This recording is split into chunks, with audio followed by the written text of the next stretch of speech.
We helped get you guys out here. You're just stabbing me in the back. There's something undoubtedly enthralling about survival TV shows.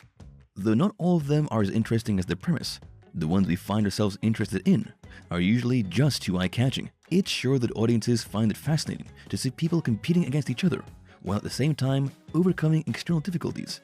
But what makes Discovery's show 100 Days Wild so special is that there's no competition.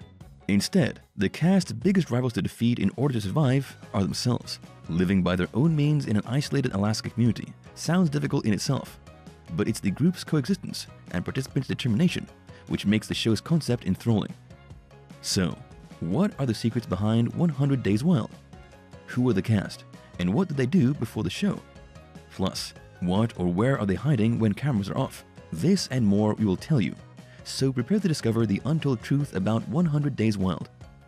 Despite the complex situations its cast faced along the way, the 100 Days Wild concept is actually very simple. In order to endure 100 days out in the Alaskan wilderness before the harsh winter comes, 5 people put their skills into action to build a suitable shelter and provide food for themselves. The initiative to enroll in this adventure comes from Jennifer and Andrew, who are looking for adventurers to join their community. However, less well known is that long before the show became a reality, the couple had been hosting people in their camp for quite some time. A testimony to this is on the Diabetes Warrior website run by Steve Cooksey, whose mission is to show how to deal with said disease while living an alternative lifestyle to make his dream come true. Back in 2016, Steve moved to Jennifer and Andrew's camp near the Tanana River. As stated, eating once a day and working at least 8 hours a day, digging out stumps, and helping out in the camp seemed like a good idea at first. Nonetheless, his adventure in the wild came to an end too soon, not being able to afford a $1,000 gear to build a shelter, in addition to the emotional distress it caused him and personal conflicts with his hosts.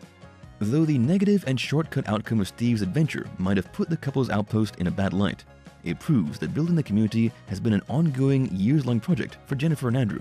Everyone knows that reality survival series are not a novel concept anymore. For years, shows of this type have been premiering in various locations, but almost always with many similarities in common. For its part, 100 Days Wild has been strongly compared to MTV's The Real World series, though in a noticeably more nature-filled setting. Premiered in 2014, every season of The Real World was centered on a group of people living together in the same house in a new city, putting a strong focus on its cast dynamics, relationships, and mature or immature situations that developed.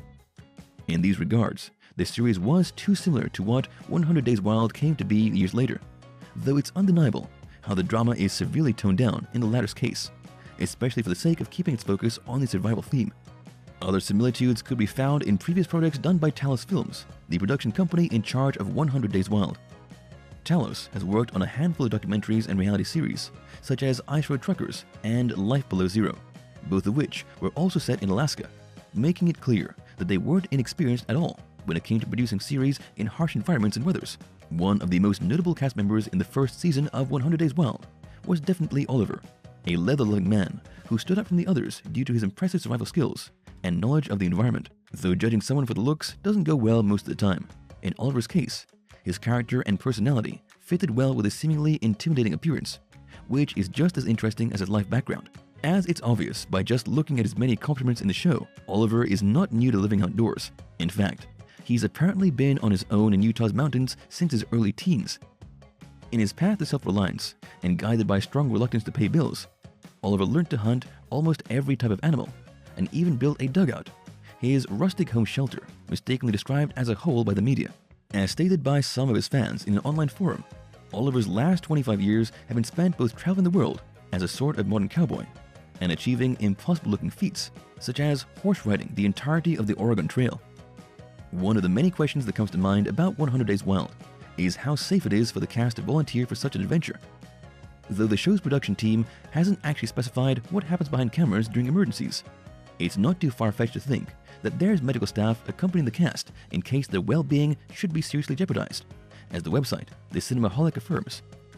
As well, the show's filming location in the Tanana River is supposedly near to a base set up by the production staff, which provides help in extreme situations and emergencies. Of course, being in the middle of Alaska's nowhere means that certain factors such as wild animals and physically risky places are most likely to affect the cast sooner or later. Though not even the best laid out plans could prevent these potentially endangering situations from happening. 100 Days Wild production is surely saving more than a couple of lives just by taking the right contingency measures for the show and teaching the outside world too. No matter how enjoyable reality series are, it's known that many people distrust the reality TV genre for several reasons, including the uncountable allegations of staged scenes and graphically exaggerated events. While 100 Days Wild is also the subject of criticism in this regard, there's no actual proof that what we see in the show isn't real. Nonetheless, for those who are still curious about what we're not getting to see on the screen, the show's star Adam Fry took it upon himself to shed some light onto what it was like to spend 3 months in the camp. As he describes it, one of the most dangerous factors he had to face was undoubtedly the weather, especially at night, when temperatures could drop to a minimum of negative 30 degrees Fahrenheit, in his words, making the whole thing a near-death experience. However, when it comes to specific incidents which actually almost put an end to life in a horrific way, it would be the time his shelter caught fire. Though he fortunately got out of it unharmed, it was later found that the fire started when a stack of moss fell down over the small bonfire, making the incident more terrifying for its unexpectedness. Are Fry's affirmations enough proof that the show is 100% real? Not exactly, but we trust him enough to believe that his words are true. Every reality star has some type of scandal on the record, which is no different when it comes to cast member Jared of 100 Days Wild. In an investigation by the website Medium, it was shown that Jared was apparently convicted for violating hunting regulations in Alaska. As seen in the show, Jared shot a moose during hunting season, and though the scene has been dismissed by viewers on online forums as most likely staged, there's more to it. As court papers show, in 2020, a non-resident by the name Jared Greenwood was found guilty of a Class A misdemeanor in September 2019. Coinciding with the show's filming, the incident occurred in the Manly Hot Springs area, where it's prohibited to hunt down bulls with less than 50 inches antlers, a description that the moose killed by Jared was just too small to fit into. The Alaska Fish and Game Department's verdict wasn't enough to turn off the staging rumors about the aforementioned show's scene, as the most meticulous fans argued that the animal's muscles and eyes were just too stiff-looking to be considered a fresh hunt, which leaves open the possibility of Jared killing the moose overnight, leaving it untouched until the morning filming time. However, while these observations make sense, they remain unproven fan theories. Meanwhile, the only thing we know for sure is that it was Jared who did it. While 100 Days Wild's supposed scene staging strategy is still a debatable topic, there are many other instances in which the show has been accused of similar TV sins. Firstly, one of the biggest scandals surrounding the series is the rumor of Oliver staying in an inn for 2 weeks, a timing which coincides with the period he apparently lived out in the wild after being asked to leave the camp. Moreover, the cabin discovered in the show is considered somewhat shady for its location and status. Reports show that not only had the rusty house been listed and sold only a couple months prior to the start of the show's filming, but it was also barely 3 miles away from the camp, instead of 10 miles of distance depicted on screen. Though the latter's rumors aren't easily ascertained by ourselves, an investigation with the website Medium shows that the area surrounding the Birch camp is often visited by trappers and locals, who can supposedly assert the veracity of these claims. Since we first saw Adam Fry in the show, we knew he was up to something. His extensive knowledge and skills to survive in the wild could be the result of his military training, but there's actually more to him than that. Coming from the sparsely populated town of Grottoes in Virginia, Adam's early years were spent in the woods. As affirmed, his family's financially unprivileged situation put his creativity to the test, leading him to use environmental resources the best way possible. Later in life, he would join the Army's National Guard, which allowed him to visit various parts of the world during his service, as he was stationed in places such as Guantanamo Bay, Kosovo, and North Dakota. The latter experience was especially meaningful, as it prepared him for the harsh low temperatures he had to face during his adventure in 100 Days Wild. With his blog, The Mountain King Survival, Adam had been trying to pass his knowledge of survivalism to as many people as possible. However, it was appearing in 100 Days Wild that gained him the huge popularity he has nowadays, a step in the right direction to make his decades-long dream come true. As with any show, 100 Days Wild has its own fair share of drama and conflicts.